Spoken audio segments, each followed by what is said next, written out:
Hello. हाँ तो दोस्तों, अभी हमने देखा था कि ग्रिड लाइन नंबर की हेल्प से हम कैसे किसी ग्रिड को एक्सपेंड कर सकते हैं एक से ज़्यादा कॉलम्स में, या बेसिकली लेआउट कंट्रोल कर सकते हैं। जैसे मैं ये ग्रिड 1 को चाहता हूँ क्या कि जो है आपकी टू कॉलम्स को ऑक्यूपाई कर ले और 2 रोज को ऑक्यूपाई करे। ठीक है, तो लाइन नंबर की हेल्प से अभी तक हमने क्या करा, हम ऐसे लिखते थे ग्रिड हाइफन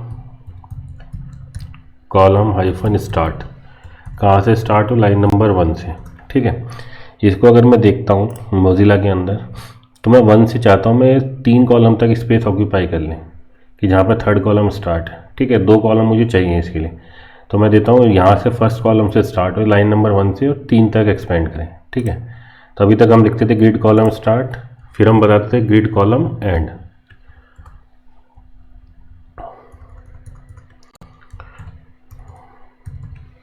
इसको मैं कहता हूँ थर्ड कॉलम तक। तो देखो ये एक्सपेंड हो गया 2 कॉलम से, 1 कॉलम लाइन नंबर से स्टार्ट हो 3 कॉलम तक एक्सपेंड हो गया। तो इसका इन्होंने शॉर्टकट दिया कि आपको एक्सप्लिसिट लिखने की जरूरत नहीं है अलग अलग लाइन में, आप एक ही लाइन में लिख सकते हो। कैसे? मैंने इसको हटाया, तो अब मैं बताता हूँ ग्रिड कॉलम। तो उसके लिए उन्होंने शॉर्टकट दिया कि सेपरेटली स्टार्ट और एंड बनाने की कोई रिक्वायरमेंट नहीं है, आप एक ही लाइन में स्टार्ट बताओ ऑब्लिक एंड।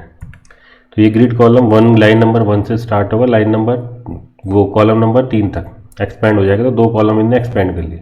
देखो अभी ये था, जैसे मैं रिफ्रेश किया तो ये 1 कॉलम नंबर से 3 कॉलम नंबर तक एक्सपेंड हो गया। अगर मैं ग्रिड को चाहता हूँ 1 रो से 3rd रो तक ये एक्सपेंड हो जाए।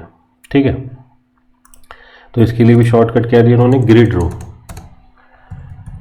रो के पर्टिकुलर ग्रिड है कितनी रो तक एक्सपेंड हो, हमने कहा वो रो नंबर 1 से जाए और 3 रो नंबर तक एक्सपेंड हो जाए। तो देखो अभी 3 रो तक एक्सपेंड हो गया। जब मैं इसको देखता हूँ मोजिला के अंदर फायरफॉक्स में, तो 1 रो नंबर से 3 रो नंबर तक एक्सपेंड हो गया। ठीक है, तो ये शॉर्टकट दिया, या तो आप separately column start column and बता के काम कर सकते हो, या इस शॉर्टकट का यूज़ कर सकते हो। ठीक है, अब बताती है क्या कि सर मैं इन लाइन नंबर्स जो मेरी ये दिखा रहा है फायरफॉक्स में 1 2 3, इनको रीनेम कर सकता हूँ? उन्होंने कहा हाँ कर सकते हो, आप रीनेम भी कर सकते हो लाइन नंबर को अपने रिक्वायरमेंट के अकॉर्डिंग। सर कैसे रीनेम किया जा सकता है? हमने कहा कि जो फर्स्ट रो लाइन वो तुम्हारा कॉलम नंबर है, इसको मैं बोल रहा हूँ कॉल 1। ओके, पहला कॉलम नंबर जो आपका लाइन कॉलम नंबर था, ये जो 1 था इसको मैंने रिप्लेस कर दिया, मैं इसे बोल रहा हूँ कॉल 1। सेकेंड कॉलम की मैं स्टार्टिंग को बोल रहा हूँ कि जो फर्स्ट कॉलम में स्टार्ट होगा उसको हम बोलेंगे कॉलम लाइन नंबर को कॉल 1। सेकेंड कॉलम जहाँ स्टार्ट होगा मैंने बोला उसकी लाइन नंबर को मैं बोल रहा हूँ कॉल 2। और इसको लिखा किस में जाता है, जो आप नेमिंग दे रहे हो ब्रैकेट्स के अंदर, कि फर्स्ट कॉलम की स्टार्टिंग कॉल 1 लाइन नंबर को बोला कॉल 1, सेकेंड कॉलम वाली को लाइन को बोला कॉल 2, थर्ड वाली को मैं बोल देता हूँ कॉलम 3। ओके, और लास्ट में बोल देता हूँ कॉल एंड। आप रीनेम कर सकते हो 1 2 3 ये column number call line number को आप रिप्लेस कर दिया, मैंने कॉलम की 1 लाइन नंबर को रिप्लेस किया कॉल 1 से, कॉल 2 सेकेंड लाइन नंबर को रिप्लेस किया कॉल 2 से। तो अब मैं यहाँ पे क्या लिख देता हूँ, मैं लिख देता हूँ कॉल 1 से स्टार्ट हो और कहाँ तक जाए, कॉल 3 तक। तो देखो सेम इफेक्ट दिखा रहा है, क्योंकि जो आपकी जो third line first column line number जो था आपका ग्रिड लाइन नंबर, उसको आपने रिप्लेस कर दिया कॉल 1 से। तो मैं आपको बताता हूँ, जैसे मैंने इसको रिफ्रेश किया तो ये जो मेरी 1 थी, अब मैं इसको बोल रहा हूँ कॉल 1। सेकेंड कॉलम जहाँ से स्टार्ट हो उसको बोला कॉल 2, थर्ड कॉलम की स्टार्टिंग कॉल 3, लास्ट में आपने बोला इसको कॉल एंड। ठीक है, तो अगर मैं चाहता हूँ कि मेरा ग्रिड 1 फर्स्ट से लेके 4 तक यहाँ तक आए, तो मैं इसको कॉल 1 से स्टार्ट करके एंड तक स्पेसिफाई कर दूँ, तो ये मेरी पूरी विथ ले पूरे कॉलम ऑक्यूपाई कर लेगा। कैसे? मैंने कहा कॉल 1 से कॉल 3 नहीं, कॉल एंड तक एक्सपेंड हो जाए। ठीक है, क्योंकि आपने लास्ट कॉलम जो दिया है वो कॉल एंड दिया है। ठीक है, जो चौथे कॉलम की स्टार्ट। तो देखो, तो ये मेरा हो गया, इस समय रिफ्रेश किया तो ये कॉल 1, ये कॉल 2, कॉल 3, कॉल एंड। तो मेरा पहला ग्रिड 1 कहाँ से स्टार्ट हुआ, कॉल 1 से स्टार्ट हुआ कॉल एंड तक। तो आप इन लाइन नंबर का रीनेमिंग कर सकते हो, यही आप रो के अंदर भी लगा सकते हो। अगर मैं इस पहली रो नंबर का जो लाइन नंबर है इसको देना चाहता हूँ रो 1, इसको रो 2 रो 3, तो असाइन कर सकते हो। कैसे? आपने कहा जो पहली लाइन रो नंबर है उसको मैंने बोला रो 1, ठीक है। सेकंड वाली रो जब स्टार्ट होती है उसको असाइन कर दिया रो 2, तो अब मैं उसको सेकंड रो ना बोल के रो 2 बोल दूंगा। थर्ड रो की स्टार्टिंग में जो लगाया आपने रो 3, और ये बोल दिया आपने रो एंड, ठीक है दोस्तों। तो अगर मैं इसे देखूं तो ये अब जो रो की रो नंबर 1 है, ग्रिड लाइन जो ग्रिड लाइन 1 दिखा रही है रो के लिए, वो आप मेरे लिए रो 1 है, ये वाली रो 2 रो 3। तो अगर मैं इस ग्रिड को चाहता हूँ रो 1 से लेके रो 4 तक एक्सपेंड करना है, पूरे तीनों रो को ऑक्यूपाई करना चाहता हूँ, तो मैं 1 से लेके कॉल एंड, ये जो 4 है मेरे लिए इस समय रो एंड का वर्क कर रहा है, क्योंकि मैंने बोला रो 1 की स्टार्टिंग के लिए मैं बोल रहा हूँ रो 1, इसके लिए रो 2 रो 3 और 4th वाला रो एंड, ठीक है। तो अगर मैं यहाँ लिख देता हूँ कि भाई ये कहाँ से स्टार्ट हो, सर ये रो 1 से स्टार्ट हो और रो एंड तक जाए, ठीक है। रो एंड मतलब 4th कॉलम। तो अगर मैं देखता हूँ अपने फायरफॉक्स के अंदर, तो देखो ये 4 क्या थे मेरी रो एंड, तो रो 1 रो 2 रो 3 रो 4 या रो एंड, तो मेरा 1 से मैंने रो एंड तक एक्सपेंड किया, तो देखो मेरा पूरा ग्रिड इसमें एक्सपेंड हो गया, ठीक है। तो आप इस तरीके से अपने ग्रिड लाइंस को, जो लाइन को भी रीनेमिंग कर सकते हो अपने अकॉर्डिंग। कभी कभी हमारे प्रोजेक्ट में रीनेमिंग कर लेते हैं, 1 2 3 की जगह हम इसको नाम दे देते हैं, ठीक है। तो कई जो आप ऑनलाइन प्रोजेक्ट देखते हो तो उसमें ग्रिड लाइंस की वो रीनेमिंग कर देते हैं, ठीक है। कॉलम की रीनेमिंग अलग कर देते हैं, रोज की रीनेमिंग अलग कर देते हैं, ठीक है। तो अब आपको समझ में आया, तो इन लाइन नंबर का बहुत अच्छा यूज़ कर सकते हो। अब सेकंड चीज़ क्या, सर ये लाइन नंबर हमने यूज़ कर ली, इसका हम काम कर सकते हैं, शॉर्टकट भी देख लिया। अब मैं बात करता हूँ आपसे जो मैंने अभी यहाँ पर अनचेक किया था, this one grid area display area name. अभी तक आपने ग्रिड को नेम नहीं दिया। अब मैं क्या कर रहा हूँ, हर ग्रिड एरिया ग्रिड सेल्स को मैं क्या दे रहा हूँ, एक एरिया नाम दूंगा। इस जैसे फर्स्ट सेल है, इसको मैं नाम दे दूंगा, इसके एरिया को नाम दे दूंगा ए। तो अब मैं बात करता हूँ ग्रिड एरिया की, ठीक है। आई होप कि आपको ये लाइन नंबर समझ में आ गया, वो रीनेमिंग आप कर सकते हो लाइन नंबर की। अब मैं बात करता हूँ ग्रिड एरिया। ये टर्म्स आपके बाद में दिखाई देगी आपको, तो आपको पता होना चाहिए है क्या चीज़, ग्रिड एरिया, ओके। तो अब मैं क्या करता हूँ, अपने प्रोजेक्ट को थोड़ा सा वापस ओरिजिनल टच में ले आता हूँ। अब ग्रिड एरिया की हेल्प से भी मैं अपनी लेआउट की स्ट्रक्चर को चेंज कर सकता हूँ, अरेंज कर सकता हूँ। कैसे, अब मैं इस ग्रिड, हर ग्रिड जैसे पहला ग्रिड है, इस एरिया को मैं नाम देना चाहता हूँ ए, कुछ भी एरिया को ए नाम दे दिया, सेकंड ग्रिड के एरिया को नाम दे दिया बी, या कुछ भी आप एरिया नेम को दे सकते हो। जो ग्रिड सेल्स हैं ये, इन एरिया को मैं अब नाम नेमिंग असाइन करने वाला हूँ, ठीक है। अब उसके लिए हम यूज़ क्या करते हैं, उसके लिए हम यूज़ करते हैं क्या, ग्रिड टेम्पलेट एरियाज, ओके। अब बात आती है सर इसमें कितनी, देखो आपने 3 रो बताई। अब मैं इन रो को ओरिजिनल ले आता हूँ, 1 2 3 यूज़ कर लूँगा, रीनेमिंग हटा दिया मैंने।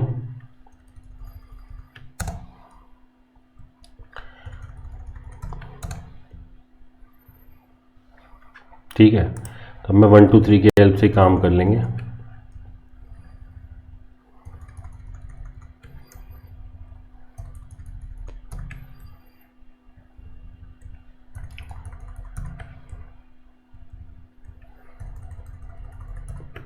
ये ग्रिड एरिया, ये लाइन नंबर, ये बहुत इंपॉर्टेंट कॉन्सेप्ट है, आपको पता होनी चाहिए। अब आपने डिसाइड किया क्या, तो आपने बताया कि 3 कॉलम होंगे, 3 डाउट आप डिज़ाइन कर रहे हो, तो हर कॉलम का मैं एरिया को नाम दे रहा हूँ, हर कॉलम एरिया, जो हर कॉलम है उसके एरिया को एक नाम दे रहा हूँ। तो भाई 3 कॉलम होंगे हर रो के अंदर। तो मैंने कहा भाई मैं 3 कॉलम, तो पहले को मैंने नाम दे दिया ए, फर्स्ट एरिया को, दूसरे को भी ए दे दिया, तीसरे को दे दिया बी, ठीक है। अब मैंने बताया कि भाई मेरी 3 रो होंगी, तो अब सेकंड रो के लिए मैंने दे दिया चलो ए और यहाँ भी दे दिया बी। थर्ड रो आई, इसके लिए मैंने दे दिया ए, या इसको दे देते सी डी ई, ठीक है। अभी मैं केवल इसी की बात कर रहा हूँ कि 3 रो को, जो मैंने हर रो, जो ग्रिड था मेरे ग्रिड सेल, हर कॉलम को मैंने एक एरिया को नाम दे दिया। जैसे फर्स्ट कॉलम एरिया को नाम दे दिया मैंने ए। अब मैं बताऊंगा कि मेरा पर्टिकुलर ग्रिड, कौन सा ग्रिड इस पर्टिकुलर ए एरिया पे फैलेगा, एक्सपेंड होगा, ठीक है, क्योंकि मैं इसके लेआउट को रिस्ट्रक्चर करना चाहता हूँ। तो ये टेम्पलेट एरिया कॉन्सेप्ट बहुत सही है। तो अब आपने कहा कि भाई जो आपने 3 कॉलम दिए थे, फर्स्ट ग्रिड इस कॉलम एरिया, इस कॉलम के एरिया को आपने ए बोला, सेकंड वाले को ए बोला, इसको बी बोला, इस एरिया को भी ए बोला आपने, इसको ए बोला, इसको आपने बी बोला, फिर आपने दे दिया इसको सी बोला, इसको डी बोला, देन इसको ई बोला, क्योंकि आपने 3 रोज के बारे में भी बात की है। या मुझे माइट भी पॉसिबल है कि मेरी एक से ज़्यादा रोज है तो मैं उसके लिए भी स्पेसिंग साइन करूँगा, उनके एरियाज़ को जो ग्रिड एरिया है उनको नाम दूंगा, नेमिंग कॉन्सेप्ट यूज़ करूँगा। अब मैंने कहा कि भाई जो मेरा ग्रिड था, पूरा ग्रिड कंटेनर था, उसके एरियाज़ को मैंने स्पेसिफाई कर दिया कि फर्स्ट रो में जो 3 कॉलम है उसमें फर्स्ट एरिया ए, सेकेंड वाला ए, दूसरा थर्ड वन बी। अब मेरी स्पेस, अब मुझे डिफाइन करना है कि पर्टिकुलर एरिया पे ग्रिड कौन सा एक्सपैंड होगा। तो मैंने कहा ग्रिड 1, मैंने कहा ग्रिड 1 किस एरिया पे हो, तो मैंने कहा इस ग्रिड का मैं एरिया स्पेसिफाई कर रहा हूँ। मैंने कहा ये ग्रिड 1 जो है ये ए एरिया जहाँ पे ये वहाँ पे एक्सपेंड हो जाए। तो देखो ए एरिया मेरा कहाँ था, first column, second column, first row के अंदर दोनों कॉलम, सेकंड रो के अंदर दोनों कॉलम। तो देखो मेरा ग्रिड 1 इस पूरे ए एरिया पे मैप हो गया। अगर मैं इसको रिफ्रेश करता हूँ, अब मैंने कहा डिस्प्ले एरिया नेम, तो देखो मैंने जो एरिया दिया, मैंने पहले कॉलम को दिया ए एरिया, दूसरे को area B area, A B. तो जो आपने स्पेसिफाई किया वो उसने एरिया दे दिया। अब देखो आपने इस एरिया को कोई नाम नहीं दिया फोर्थ रो को, तो इसमें एरिया नेम कोई डिस्प्ले नहीं हो रहा आपका, ठीक है। अब तो मैंने कहा कि भाई ये जो ए एरिया यहाँ पे ग्रिड 1 को डिस्प्ले कर दे। अब मैं कहता हूँ जो मेरा ग्रिड 5 है इसका कंटेंट इस बी एरिया में डिस्प्ले कर। अब मैं इसको रिस्ट्रक्चर कर रहा हूँ, तो मैंने कहा कि जो बी एरिया है इसको मैं रेस्ट्रिक्ट कर रहा हूँ कि ग्रिड 5 का कंटेंट इस बी एरिया पे होगा। कैसे रेस्ट्रिक्ट करूँगा, तो मैंने कहा ग्रिड 5 इसका जो एरिया जहाँ पे ये एक्सपेंड हो, जहाँ पे ये स्प्रेड होगा या रेंडर होगा, तो मैंने बताया इसका ग्रिड एरिया कौन सा है। मैंने कहा बी एरिया पे इस तुम्हारा ग्रिड 5 कंटेंट रेंडर हो जाए। तो देखो ग्रिड 5 आपके बी एरिया, अगर इसको हम देखते हैं फायरफॉक्स के अंदर, तो देखो तो जो बी एरिया पे आपका ग्रिड 5 का कंटेंट स्प्रेड हो गया, ठीक है। अब आप चाहते हो क्या कि जो मेरा ग्रिड 3 है ये आपके ई एरिया पे स्पेंड हो जाए। अभी जो डिफ़ॉल्ट अभी तो वैसा पड़ा था, अब मैं रेस्ट्रिक्ट कर रहा हूँ। मैंने कहा अभी जो ग्रिड है 3 इसका जो कंटेंट है ये ग्रिड एरिया ई पे एक्सपेंड हो, ई पे रेंडर हो जाए आपका।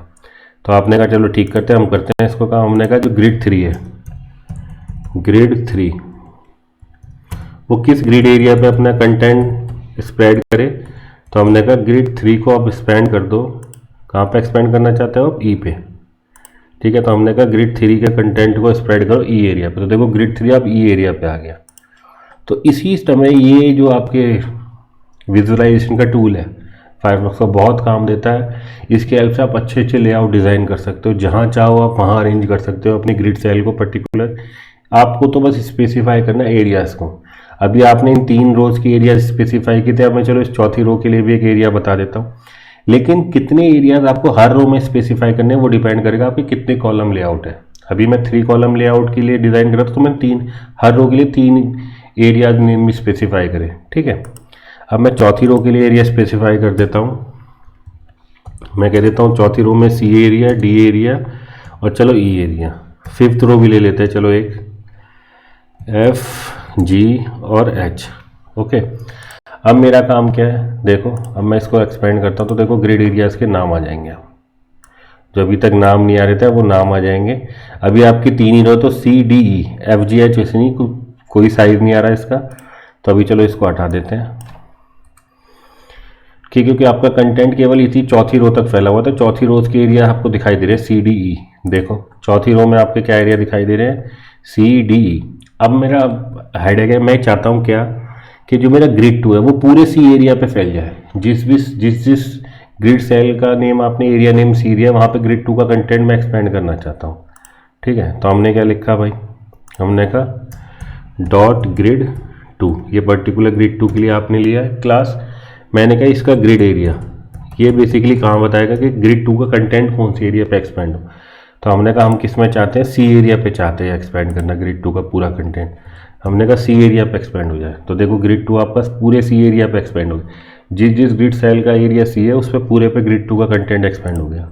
बेटर देखा आपको विजुलाइज, यहाँ पे देखो ये पूरे सी एरिया पे किसका आ गया कंटेंट, ग्रिड 2। अब इस पूरे डी एरिया पे मैं क्या चाहता हूँ, ग्रिड 4 का कंटेंट चाहता हूँ। अब ऐसा नहीं हो सकता कि आपने डी एरिया ग्रिड 4 को भी दे दिया, ग्रिड 6 को भी दे पाओगे। ठीक है, तो अभी आप क्या कर रहे हो, रेंडर कर रहे हो, तो आपने कहा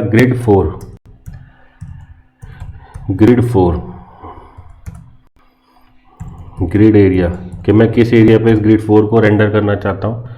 तो हम इसको विजुलाइज करते हैं, मैं इसको पूरे डी एरिया पे चाहता हूँ ग्रिड 4 को। ठीक है, तो मैंने कह दिया इसका रेंडरिंग एरिया होगा डी, तो ये ग्रिड 4 जो है डी एरिया पे रेंडर हो जाए। देखो अब इसको रिफ्रेश किया, विजुलाइज करो, तो पूरे डी एरिया पे क्या आ गया आपका, ग्रिड 4 आ गया। अब ये आपका देखो फिफ्थ, ये फोर्थ और फिफ्थ ओवरकम हो गए।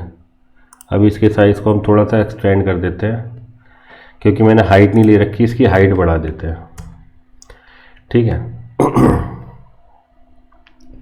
इसकी हाइट दे देते हैं, अच्छी हाइट 100 या 80 व्यू हाइट दे देते हैं, 80 व्यू हाइट।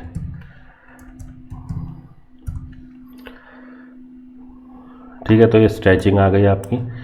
अब देखते तो आपकी कितनी रो है, सेकंड, ये फोर्थ रो आपका, सेकंड और फोर्थ कहाँ आ गया आपका, डी एरिया पे। अब एरिया पे मैं चाहता हूँ ग्रिड 3 एक्सपेंड कर जाए, ग्रिड 3 को हमने दे रखा है ये एरिया ऑलरेडी।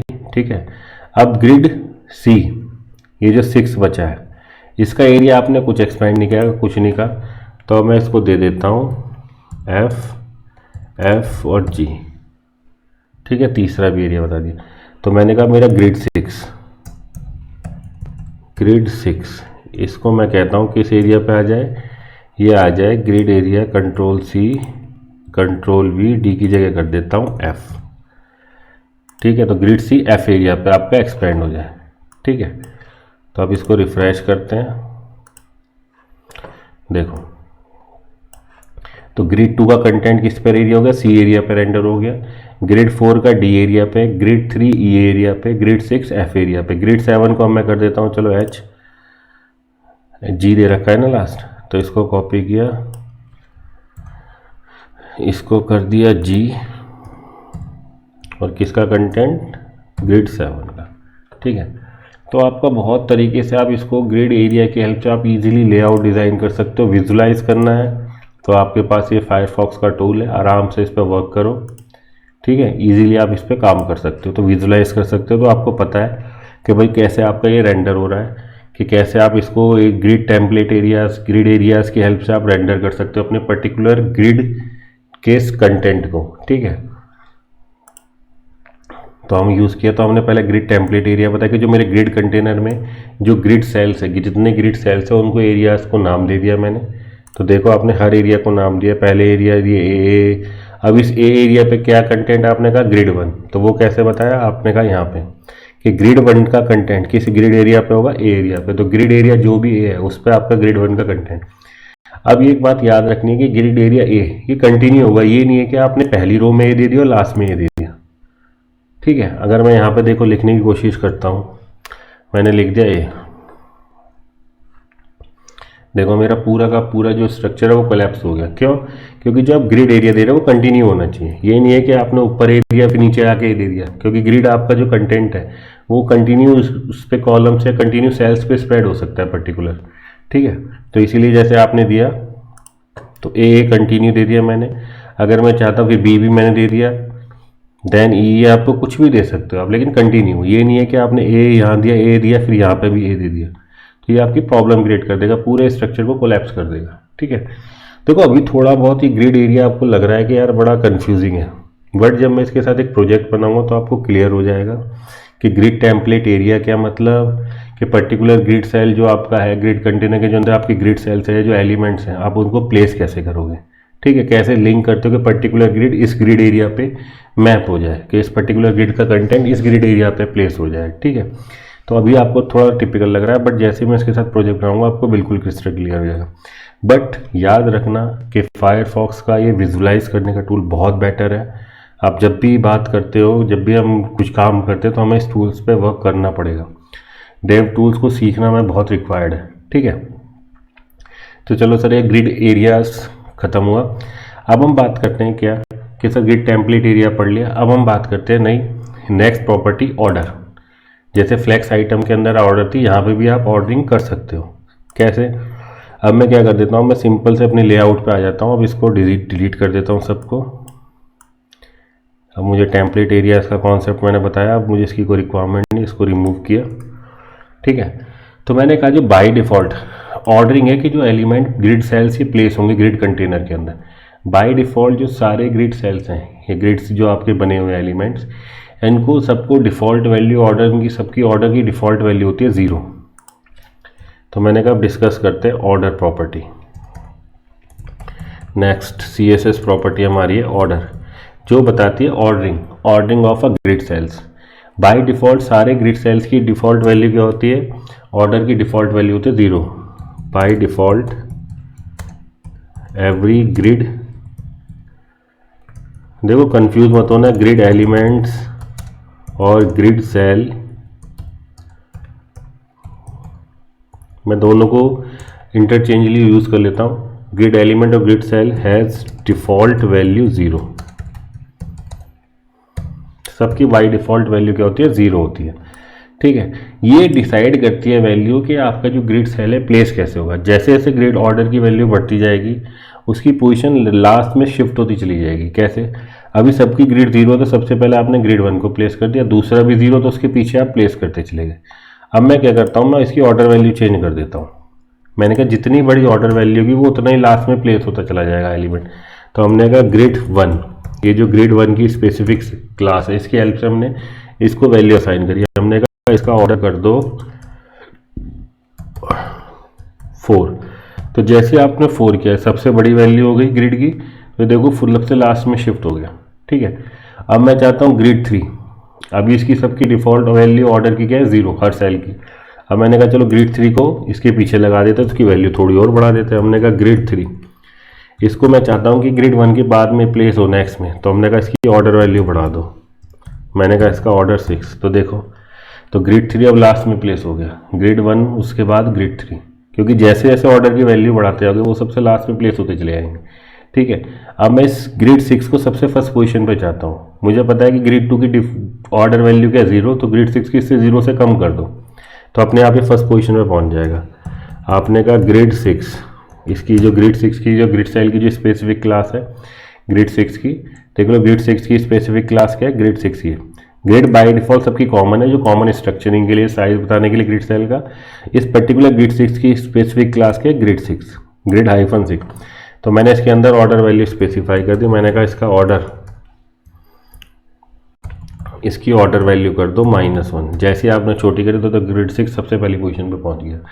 तो मैं कह सकता हूँ जो ऑर्डरिंग, इसकी हेल्प से भी अपनी ग्रिड एलिमेंट्स की पोजीशन को आप कंट्रोल कर सकते हो कि ग्रिड सेल आपका कहाँ प्लेस करना है, ग्रिड एलिमेंट आपको ग्रिड कंटेनर में कहाँ प्लेस करना है।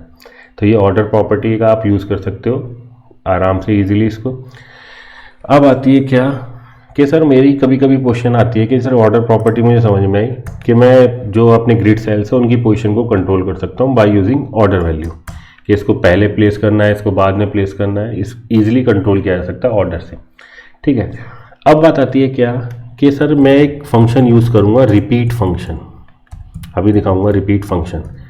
ये बेसिकली करेगा क्या, देखो अगर मैं चाहता हूँ क्या 3 कॉलम लेआउट, तो मैं बार बार लिखता हूँ 1FR 1FR, 3 बार लिखना पड़ा रिपीटेडली मुझे। ठीक है, कि जो आपका 3 कॉलम लेआउट क्रिएट कर दे, 1 फ्रैक्शन 1 फ्रैक्शन 1 फ्रैक्शन। तो पहला column 1 fraction, second 1 fraction, third, तो टोटल स्पेस को 3 फ्रैक्शन में डिवाइड करेगा इक्वली और हर कॉलम को एक एक फ्रैक्शन असाइन कर देगा। ठीक है, अब ये बार बार लिखने से बेटर है क्या, तो इसके लिए शॉर्ट कर दिया उन्होंने कहा रिपीट। कितनी बार रिपीट करें, तो हमने कहा 3 बार। कितना साइज, हमने कहा 1FR। तो ये शॉर्टकट है, इजीली आप लिख सकते हो। ठीक है, तो आप रिपीट फंक्शन का इजीली यूज़ कर सकते हो, बार बार रिपीटेडली लिखने की जरूरत नहीं। जैसे मुझे रोज़ का साइज 100 पिक्सल है, मैंने इसको कहा रिपीट, तो फर्स्ट वैल्यू होती कितनी बार रिपीट करना, हमने कहा 3 बार। सेकंड वैल्यू होती उसका साइज़ कितना रखना है जो आप रिपीट करने का, हमने कहा 100 पिक्सल। कि 3 बार 3 रोज़ को रिपीट करो, उसका साइज़ कितना कर दो, 100 पिक्सल। ठीक है, तो ये रिपीट फंक्शन का है कि रिपीटेडली आपको जो उसकी साइज वो बताते थे कि 1 फ्रैक्शन 1 फ्रैक्शन, उसको लिखने से बेटर है कि आप ये रिपीट फंक्शन का सीधा यूज़ करो। तो मैं कई जगह यूज़ करूँगा। तो पहली चीज़ बताते कितनी वैल्यू रिपीट करनी है, हमने कहा 3 बार, और हर उसका साइज़ कितना रखना है। तो ये फर्स्ट है number of repetition, second with size unit के 1 फ्रैक्शन या 100 पिक्सल या REM, जितना आप चाहो उतना स्पेसिफाई कर सकते हो साइज यूनिट। अगर मैंने यहाँ लिख दिया 20 REM, तो देखो ये क्या करेगा, इसके साइज से बाहर चला गया 20 REM। इसको थोड़ा सही कर देते हैं, इसको कर देते हैं 2 REM, चलो छोटा सा बन जाएगा। तो 2 REM आपका, तो तीन बार रिपीट हुआ 2 REM साइज का, ठीक है। तो आप ये यूज़ कर सकते हो रिपीट फंक्शन। जब आपको रिपीटेडली कॉलम्स का आपको विथ बतानी है कि भाई इसके कितने, जो 3 कॉलम बनेगा 3 कॉलम लेआउट, तो 3 कॉलम लेआउट, हर कॉलम की विथ कितनी 2 REM। 3 रो लेआउट, हर रो की विथ कितनी 100 पिक्सल। तो फर्स्ट चीज़ होती है रिपीटिशन, या कह सकते हो कितने 3 कॉलम लेआउट हो तो 3 पास कर दो, 4 कॉलम लेआउट तो 4। तो नंबर ऑफ रिपीटिशन, और हर रिपीटिशन में जो साइज़ है वो कितना आपको स्पेसिफाई करना। आप यहाँ पे REM यूनिट यूज़ कर सकते हो, EM यूज़ कर सकते हो, FR यूज़ कर सकते हो, लेकिन मैं मोस्टली क्या यूज़ करूँगा, FR यूनिट। क्यों? रिस्पॉन्सिव होती है कि अगर इसका कंटेनर का साइज़ बढ़ा तो अपने आप इसका साइज़ बढ़ता चला जाएगा, ठीक है। और अगर मैं यहाँ भी लगा दूँ FR तो और बढ़िया। तो टोटल जो कंटेनर का साइज़ है आप जैसे बढ़ाते जाओगे उतनी इसकी विड्थ बढ़ती चली जाएगी, ठीक है दोस्तों। तो आप इसको यूज़ कर सकते हो रिपीट फंक्शन का। अब बात आती है कि चलो सर रिपीट फंक्शन समझ में आता है। अब हमने क्या करा, अब मैं रिपीट फंक्शन के बाद नेक्स्ट प्रॉपर्टी जो आज से डिस्कस करूँगा वो हमने फ्लेक्स बॉक्स के अंदर पढ़ी थी, जस्टिफाई कंटेंट। तो ग्रिड ने वहाँ से प्रॉपर्टी को होल्ड कर लिया। इसका काम क्या है कि जो ग्रिड सेल्स हैं इसको ग्रिड कंटेनर में प्लेस कहाँ करना है, ठीक है।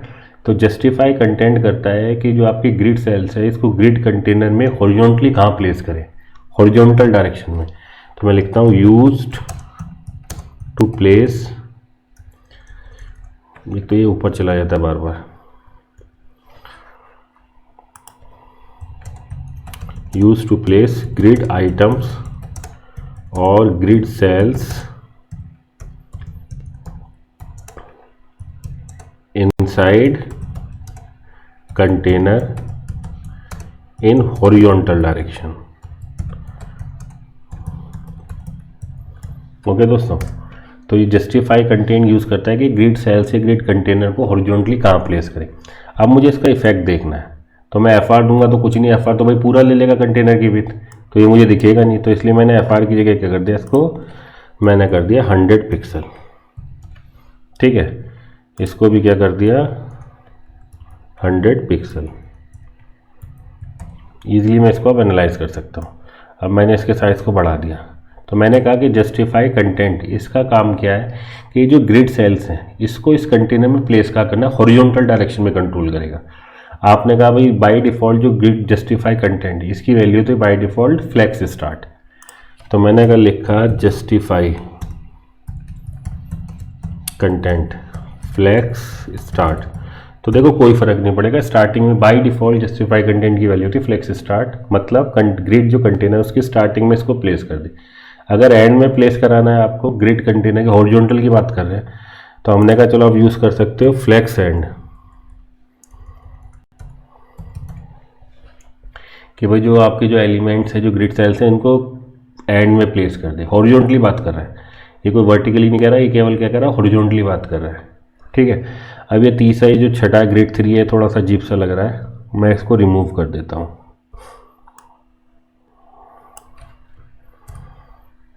ठीक है। तो आपने ये हटा दिया। तो आपने अब इसको क्या कर दिया, ग्रिड जस्टिफाई कंटेंट की वैल्यू आपने दी फ्लेक्स एंड, इसको मैं कर देता हूँ कमेंट। तो मैंने आपको बताया था कि जब आप इंटरनल स्टाइल शीट यूज़ कर रहे हो तो कमेंट करना है तो 2 फॉरवर्ड स्लैश प्लेस कर दो। अगर नहीं भी करोगे तो लास्ट रूल के according flex end value use करेगा जस्टिफाई कंटेंट। अब मैं चाहता हूँ इसको हॉरिजॉन्टली सेंटर में प्लेस करना, तब आप यूज़ कर सकते हो सेंटर। तो देखो आपके सेंटर में प्लेस हो गया ये आराम से। अब बात आती है क्या सर, फ्लेक्स कंटेनर, उसमें CSS फ्लेक्स बॉक्स में हमने पढ़ा था स्पेस अराउंड, हमने कहा यूज़ करके देखो, अभी पता चल जाएगा। आपने कहा स्पेस अराउंड, देखो आप जो भी CSS की प्रॉपर्टी थी जस्टिफाई कंटेंट की आपने यूज़ की। स्पेस अराउंड मतलब कि जो आपके चारों तरफ है जो स्पेस अवेलेबल है उसको space around uniquely space divide करते, जितना स्पेस इसके लेफ्ट में उतना ही राइट में। अब इसका भी लेफ्ट वाला स्पेस मिल गया इसलिए बड़ा हो गया। अब आप चाहते हो कि सब जगह कॉमन स्पेस हो तो आप यूज़ कर सकते हो स्पेस इवनली, तो देखो सबके बीच में कॉमन स्पेस आ जाएगा आपके। तो ये हॉरिजॉन्टली बात कर रहा है, कोई कुछ नहीं कि आपके वर्टिकली, हॉरिजॉन्टली आपने अरेंज कर दिया।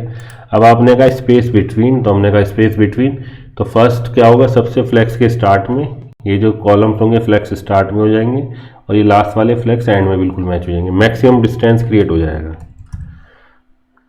तो देखो ये आपके फ्लेक्स स्टार्ट और एंड में प्लेस हो गए।